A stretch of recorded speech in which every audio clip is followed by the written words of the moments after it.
He didn't even bother to shake my hand when I walked in for the final round, just glanced up, smirked like I'd interrupted his precious time and muttered, "Let's make this quick." As if I were some charity case wasting oxygen in a room meant for real contenders, and even though I'd worked night shifts, earned 3 certifications back-to-back while supporting my mother's treatment, and taken startups from Redline disaster to IPO ready, none of it seemed to register with Grant Mercer Sr., product manager and all-around office golden boy with his tailored suit, polished arrogance, and habit of tearing people down behind a polite smile. So when he skimmed my resume and said, "Honestly, you're not impressive enough for what we're building here," it hit harder than I admitted, because part of me believed him, that maybe all the years of self-made struggle still didn't amount to anything in rooms like this, rooms where connections mattered more than character. But I kept calm, smiled, and left, not realizing that moment would light a fuse I didn't know I'd been carrying, because 3 days later I got a call,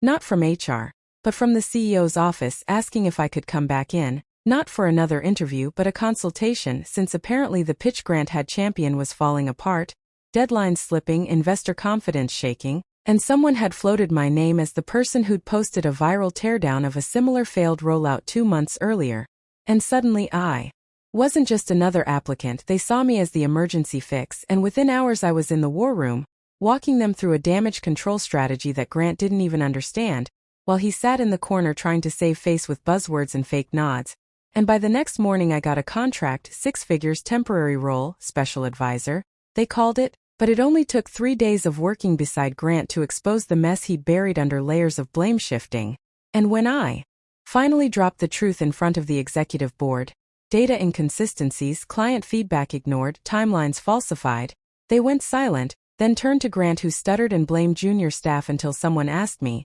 "Can you take over this launch if we transition leadership?" And I said yes without blinking, because I'd already mapped out the rescue plan while he was too busy doubting me, and by Friday afternoon, Grant was stepping down, escorted out without his usual parade, while I moved into his glass office with its skyline view and ego-sized whiteboard, and the same people who'd once barely acknowledged me now asked for my input, for my approval, even for my mentorship. But what they didn't know was I wasn't doing this to gloat or punish. I was doing it because I'd spent years being told I wasn't enough, and finally I had the proof, the title, and the power to show every underestimated candidate that being overlooked doesn't mean you're unqualified. It just means they haven't seen what you're truly capable of yet. And if Grant ever stumbles across the press release with my name as project lead,